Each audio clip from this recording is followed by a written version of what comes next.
You have to stop this. This is inhumane. Hindi ka naman po pwede maging masama porque may nagawa siyang masama sa'yo. Tapusin niyo yung obstacle first, tapos titigilan ko na rin siya. Is this the place? Opo, madam. Sabi ko na kaibigan ko. Nasaan si Ma'am Morgana? Ba! All this time? Madam, kayo palang dumukot sa anak ko? Hindi Ilakas yung anak ko! Hindi ko po alam kung nasa po siya. Inanap nga namin siya ni tatay eh. Ikaw nagpadukot kay Ma'am Morgana, no? Nagkakamali ka. I'm just here to help her. Dok, ang kulit mo. Itawan mo si Annalyn! Ikaw pala ang mastermind! Hindi ko alam kung anong pinagsasabi mo. Criminal! Tama! Tama! Hayop kita! Tumawag ka ng ambulansya. Ano nangyari dito? Asa si Mama? Ma'am, si Ma'am Chantal po nabaril. Ha? At ang bumaril sa kanya, si Ma'am Giselle. Kitang-kita ko po! Buhay pa ba siya? Buhay pa ba siya? Kuya, mga doktor po kami. Kung kailangan niyo po na mag-a-assist, pwede po kami tumulong. It's against the hospital policy po na mag-opera yung ibang doktor na hindi po affiliated sa aming hospital. Tawagan mo si Froilan. Linisin nila dun sa farm na walang makikitang ebidensya. Giselle! I nearly died because of you! Tapos binaril mo pa yung mami ko?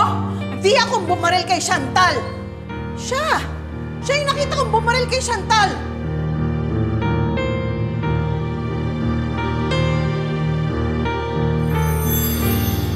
Scalpel.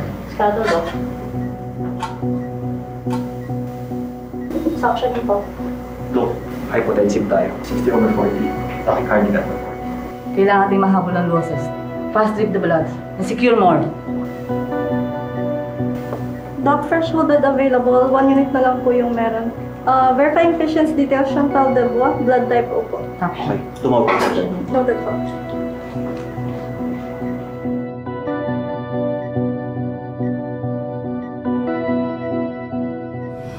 Bakit ko naman po babarilin yung sarili kong amo?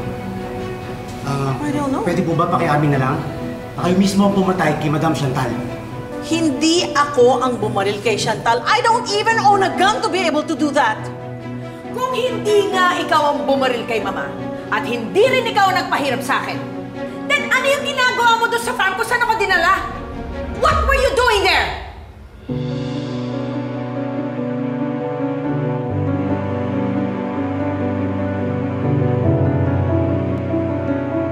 Clam.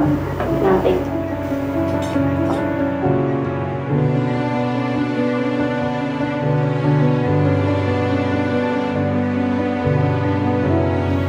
Suction.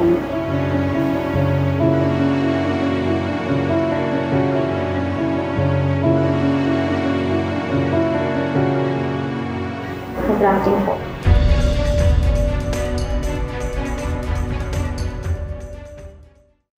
I was there to look for you.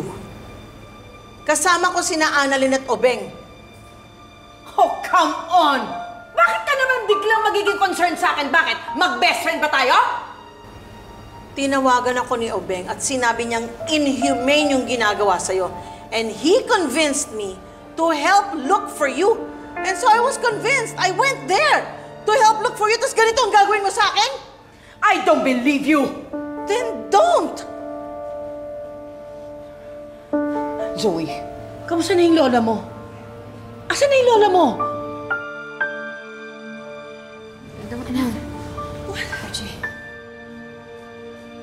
Dad!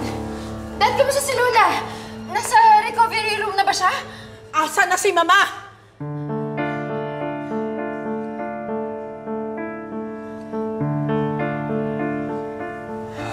Morgana, Zoe, I'm sorry.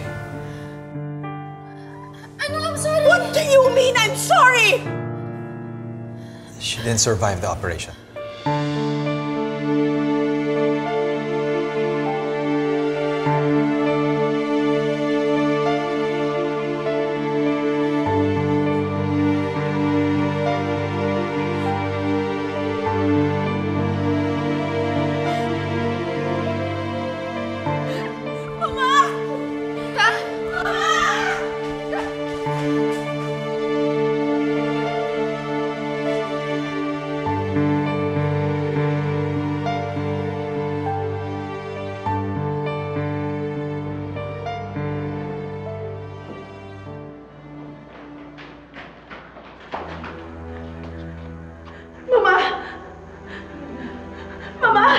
Ma'am, bawal po kayo dito. Leave!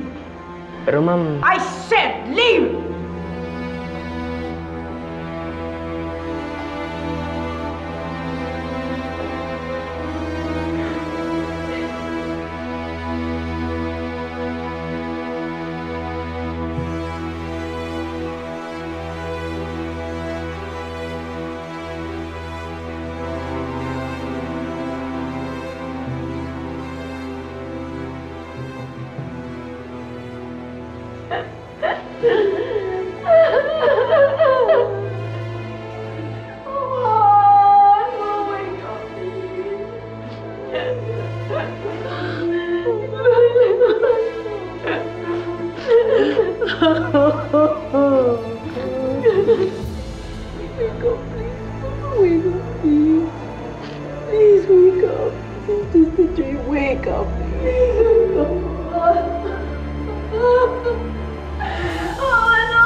I love you. Please, please, please, please, wake up, please.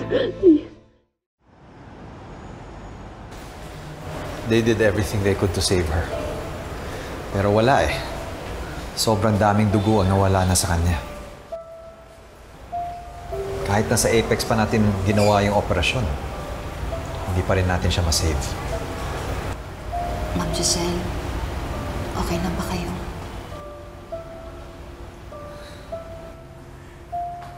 Ipapakulong mo kayong lahat! Ikaw, RJ. At ikaw, Lynette. Yung anak mo si Annalyn. Pinabayaan yung operan si Mama ng mga surgeons that are incompetent! At ikaw, Giselle, lalong-lalo ka na! Dahil ikaw ang bumaril kay Mama!